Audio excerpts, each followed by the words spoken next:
और अगर क्षम कहोगे तो तालु के ऊपर इसलिए बता रहे हैं कि किसी को कभी काम आ जाएगा। ये क्षम ही शब्द क्यों कहा गया है, और कोई शब्द क्यों नहीं कहा गया? क्षम में थोड़ा संशोधन है, पर उसके लिए ऊपर क्षम ही पकड़। अगर जीभ को लगा के मन ही मन क्षम कहोगे जीभ के पीछे वाले हिस्से में, तो ठीक दोनों भावों के पीछे और तालु के नीचे पहुंच जाओगे। प्रकाशमयता आ गई।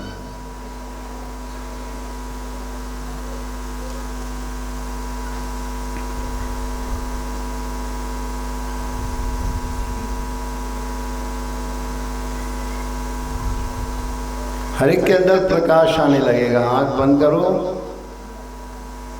जीभ के पीछे वाले हिस्से में लंबा क्षम कहो तो अपने आप ये तालु जो बच्चों की फड़कती है और उसके नीचे और दोनों भावों की सीध में एक जगह मिलती है जहाँ प्रकाश होता है क्षम कहने से।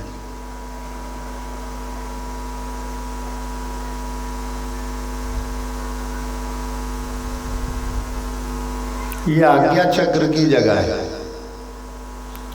अब लोग कहेंगे कि फिर और चक्र इसके नीचे कौन सा होता है? विशुद्ध चक्र कंठ में होता है, कंठकूप से लगकर एक पीछे गुरिया बड़ा सा निकला रहता है, गट्टा या क्या कहते हैं यहाँ की भाषा में, एक मोटा गुरिया निकला रहता है गले के पीठ नीचे।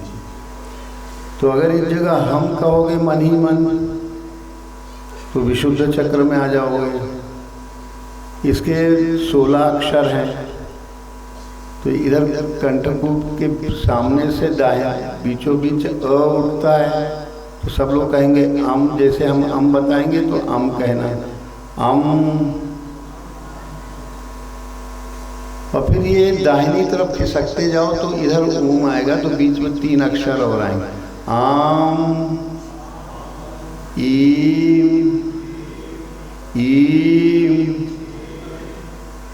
ऊम कहते ही वो कंधे के सीध में आ जाएगा, वो ऊम, ऊम, रूम, रूम, रूम, रूम। ये आपके अब कंठकूप के ठीक पीछे गट्टा जो है पीछे, वहाँ पर रीम, ल और र के बीच का एक पीछे जीभ लगाने पर उठता है, रीम, रीम। तो ये कंठ गट्टा में छोटा वाला रीम आता है, उसके और इधर आओ तो रीम आता है। फिर एम, एम, फिर ओम आता है बाईं तरफ के कंधे के छूता हुआ जो कंठ से हिस्सा है, ओम, ओम, अंग,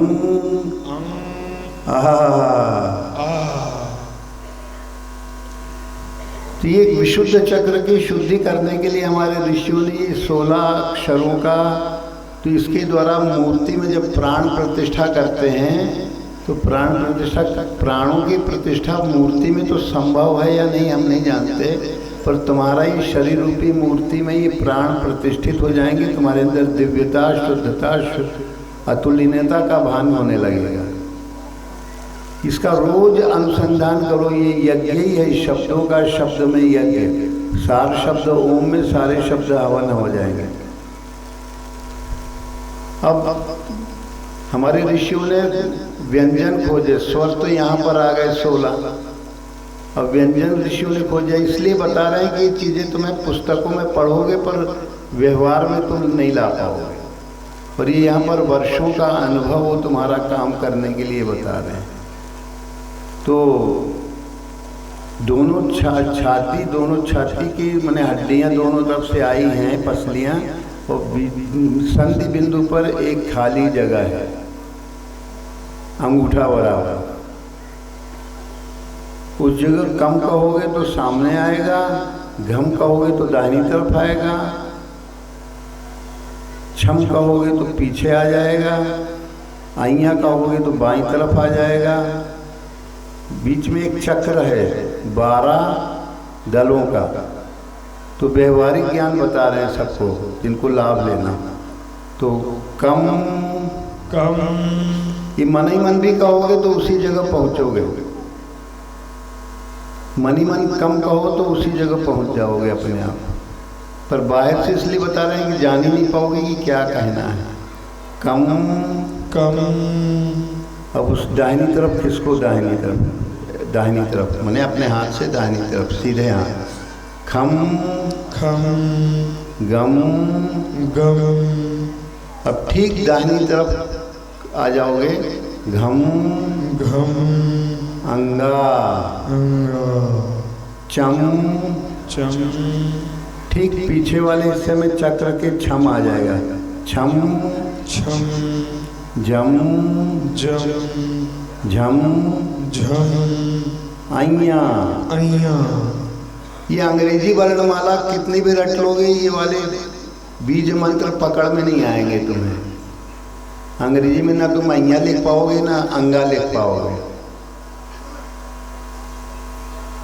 अब बाईं तरफ आ गया अइया। टम या मन ही मन कहोगे तो भी टम कहने पर वहीं पहुंचोगे। चोट लगती है टम कहने पर, वहाँ अंगा कहने पर चोट लगती है। ये सारे चक्र जो है जागृत होते हैं। ये ठम सब लोगों को करके देखो, सबको उस जगह मन ही मन ठोकर लगेगी। वहाँ ठम कहते ही ये 12 दलों का चक्र है, तो ये बीच से थोड़ा हट के बाईं तरफ तुम्हें ठम में आ जाएगा। अब आ गया नाभि चक्र। इसका बीज मंत्र तो रम है और इसका यम है। अगर तुम जीभ के पीछे ले जाके मन ही मन यम कहो तो हृदय में आ जाओगे। हम कहोगे तो कंठकूप में आ जाओगे। क्षम कहोगे तो इसके पीछे आ जाओगे जहाँ बताए थे। ये इसलिए बता रहे हैं कि चक्र होते हैं या नहीं होते हैं, इसके चक्कर में पड़ो। ये शब्दों की जागृति, मूल शब्द तो ओम ही है। ओम के प्रभाव से ये सब शब्द जागृत होते हैं। अब क्या कहना है, ये इस चक्र का सामने वाला ये 10 दल का चक्र है। सामने डम कहोगे तो सीधे सामने वाला आ जाएगा नाभि में। ये मणिपुर चक्र है। डम ढम नम तम थम दम कहने पर बिल्कुल पीछे पहुंच जाओगे। दम धम नम पम फम। अगर मनी मन कहोगे तो भी वही पहुंचोगे। एक ऐसी ऋषि मुनियों का संगठन किया हुआ स्वरूप है, बहुत विचित्र। अब आ गया मूत्र मार्ग के पीछे स्वाधिष्ठान चक्र है रीढ़ की हड्डी में। ये सब चक्र रीढ़ की हड्डी में है और कहीं नहीं है।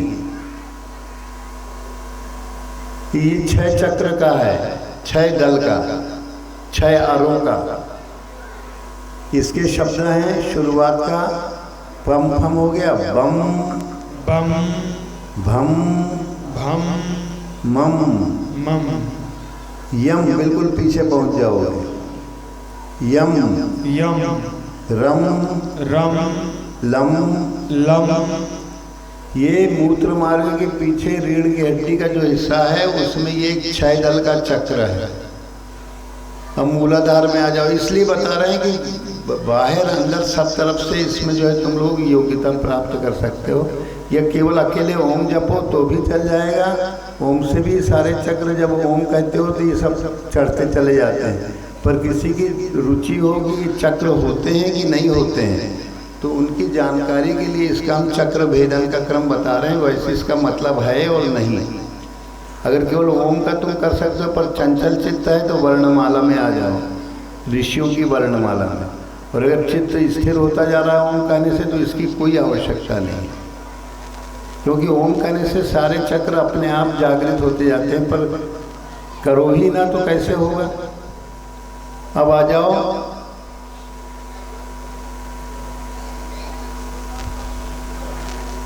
मूलाधार 4 दल। तो इसका सबसे सामने वाला जो है ये 4 कोणों में 4 हैं। वम जो है बिल्कुल सामने है, शम जो है दाहिनी तरफ है, पेट फटा श जो है पीछे तरफ है और सम जो है बाईं तरफ है। तो वम वम शम शम शम, शम जीभ को ज़्यादा पीछे ले जाओगे तो शम, शम और जीभ को सामान्य अवस्था में रखोगे, शम माने ये दांतों की जड़ में लगता है ऊपर वाले, शम शम हम।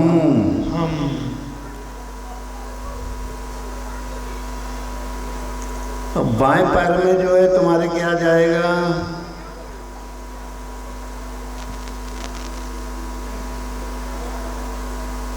शम वम शम शम सम, हम नहीं सम, वम वम शम शम शम शम सम। सम। और ये बाएं पैर की जांघ से घुटने तक आएगा हम, और घुटने से पैर के तलवे तक जाएगा ढ़म। तो एक शब्द तुम लोग ना कह पाओगे, तो दाहिने पैर के तलवे से घुटने तक जाएगा रम। हाँ निकल गया, जीभ को बीच ही में अटका दो, ना रम कहे ना ढ़म कहे, रम। और दाहिने घुटने से जांघ तक जाएगा रम। अब उल्टा चलो, रम रम रम हम सम। अब मूलाधार में आ गए, शम शम वम लम रम यम मम भम बम। ये स्वादिष्ठान चक्र के हुए। अभी उल्टी माला चल रही है, अभी सीधी माला चली थी, अब उल्टी माला चलने लगी। उल्टी माला में अच्छे अच्छे चित्त हो जाते हैं।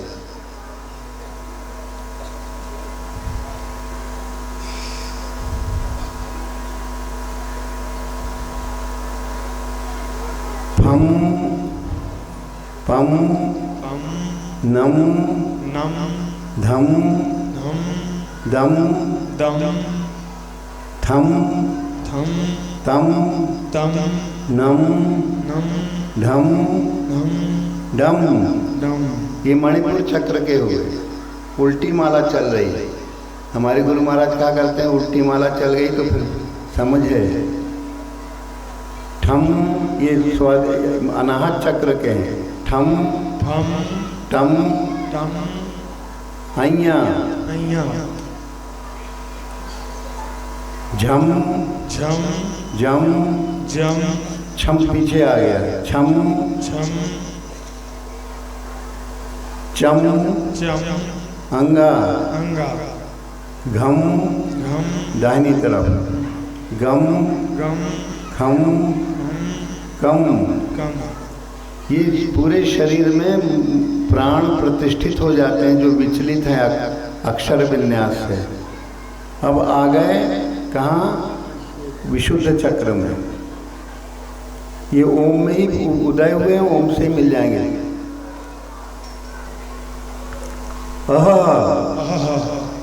बाईं तरफ माला चल रही, बाएं से दाएं, वो दाहिने से चलती थी, ये बाएं से चलती है उल्टी माला। अम ओम ओम बाईं तरफ के कंधे में, ओम ऐम एम रीम रीम रूम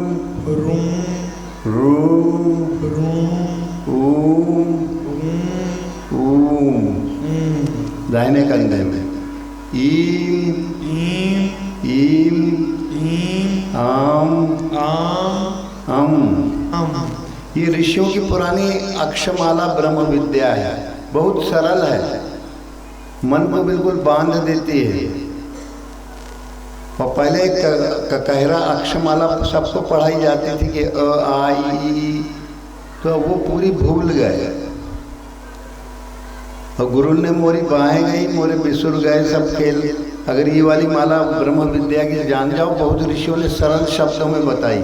इसका उल्टा सीधा जाप करते रहो, पूरे शरीर के चक्र अपने आप। या तो अकेले ओम कहो तो नए लोग जो होते हैं वो ओम कहने में धीरे धीरे विचलित हो जाते हैं। और अगर उनको अक्षरमाला या अपर लोग ABCD पढ़ते हैं तो आई उनको पता ही नहीं रहता, वंचित रहते हैं। अब ये आया विशुद्ध चक्र तक हो गया, उल्टी माला चल रही है। तो अब ये है जीभ के पीछे ले जाके क्षम कहिए लंबा, क्षम शम तो सीधे अपने आप ठोकर आई कि नहीं? कहाँ ये? इसके पीछे इसके नीचे क्षम। शम जीभ के पीछे जाके कहोगे तभी हो पाएगा। क्षम शम ओम।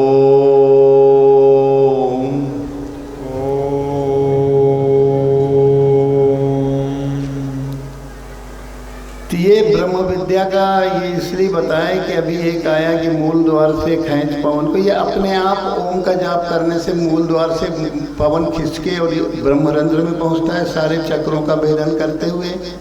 और अगर ओम का कोई सतत जाप कर सके, सत्य नाम, सार नाम, आदि नाम, अमृत नाम। अमृत झरिया का प्रसाद यही है कि सबके अंदर अमृत नाम की जागृति करने की कला बता दी जाती है, अनुभव करा देते हैं। और डंकी की चोट पे बताते हैं कि अगर ऐसा करोगे तो कल्याण को प्राप्त तो होना ही होना है, और कोई दुनिया भर की बकवाद आएगी नहीं। और अगर तुम्हें दुनिया की कुछ मान लो जीभ लपड़ लपड़ कर रही है तो ये अक्षरमाला का जाप कर लो। किसको समझ में आ गया हाथ उठाओ। चलो कुछ लोगों को आया तो समझ, 10%, 5%, एक भी व्यक्ति को 100 में आ गया तो समझ लो आ गया। और जिनको नहीं आया वो फिर अभ्यास करो, न उनको भूल गई हो आई का कहरा तो फिर पुस्तक देख के पढ़ लेना, याद कर लेना, फिर अपने आप अंदर उल्टी सीधी माला पढ़ते रहो। ऊपर से ही अक्षरमाला अ से चलती है, ओम से लेके ओम में ही विलय होती है, ओम में ही चालू होती है। तो जो गुरुमुखी होगा वही इस अमृत का अनुभव करेगा, जो गुरुमुखी नहीं होगा वो अमृत का अनुभव नहीं कर पाएगा। तो सबसे पहली शर्त है कि गुरु का ज्ञान पकड़ो, कि ज्ञान तो बताए तुम्हें, पर अब उसको नित्य निरंतर अभ्यास वैराग्याभ्याम तन निरोध। अभ्यास की तो युक्ति बता दी, ज्ञान कैसे पकड़ोगे कि संसार में तो सुख है नहीं, मृग मरीचिका है, मृग नयनी अगर कोई होगा तो उसे बाहर दिखेगा वहाँ सुख है, वहाँ सुख। संसार के जितने मनुष्य हैं मृग नयना है। मने मृग नयना का मतलब होता है लोग दूर दूर कहते वहाँ सुख है, वहाँ सुख है, वहाँ सुख है, बड़ा आनंद है। वो आनंद नाम की चीज़ जब वहाँ गया तो कुछ पानी मिला नहीं, प्यासा का प्यासा ही रह गया। कहें ऐसा वहाँ पर जाने पे, उस देश में जाने पे बड़ा सुख मिलता है, बड़ा आनंद रहता है, बहुत लाभ रहता है। वहाँ गया तो कहेंगे यार जैसे कि तैसे ही थे। तो ये जो आनंद की अनुभूति मृग नयना जो है वही है मृग नयन, जो भटकता रहता है 24 घंटे। और अगर गुरुमुखी हुआ तो ताल तलैया सीमित आशय के आशय के तालाब में नहीं, यावनार्थ उदय पाने सर्वतः संप्लुदर के तावान सर्वेशु वेदेशु ब्राह्मण से विजानत। जब बड़े पानी का जलाशय आत्मा का अनुभव मिल गया तो वेदों की वाणी उसके लिए फीकी हो जाती है। वो ब्राह्मणत्व को तो प्राप्त कर हे क्षत्रिय श्रेणी के साधक अर्जुन, तो ब्राह्मणत्व को प्राप्त कर।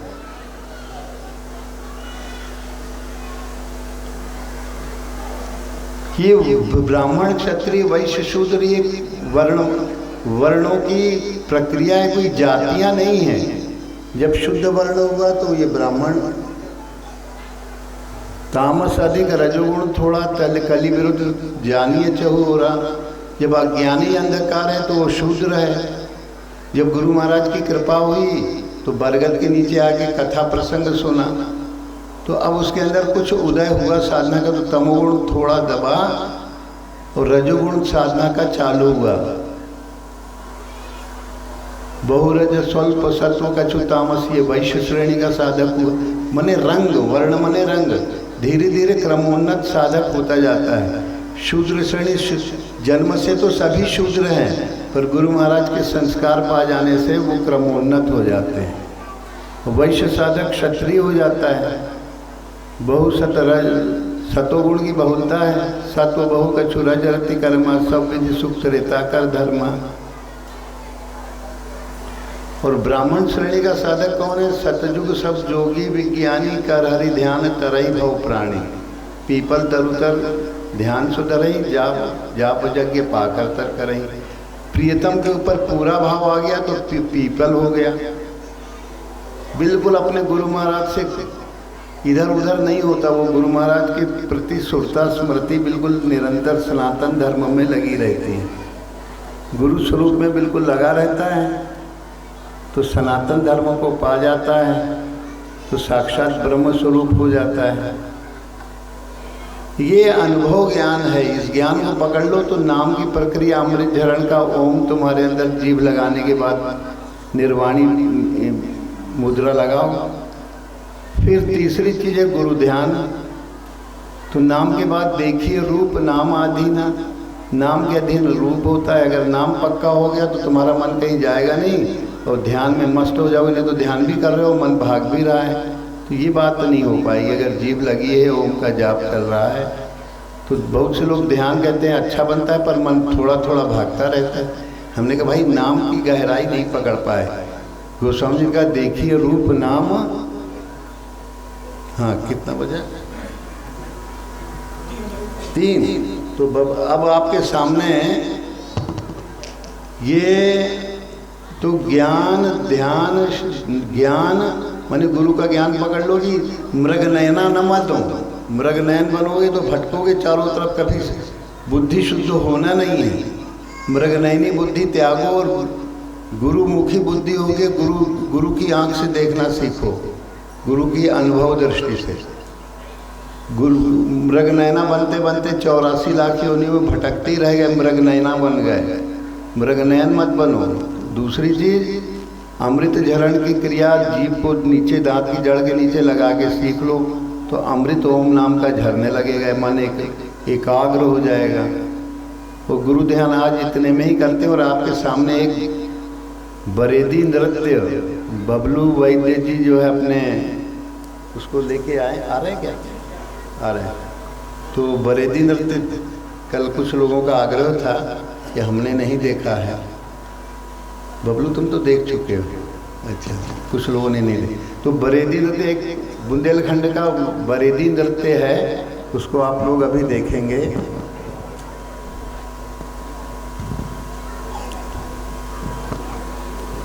तब तक ओम नाम का जय गुरुदेवम जय गुरुदेव, सदगुरुदेवम सदगुरुदेव, बोले गुरुदेव भगवान की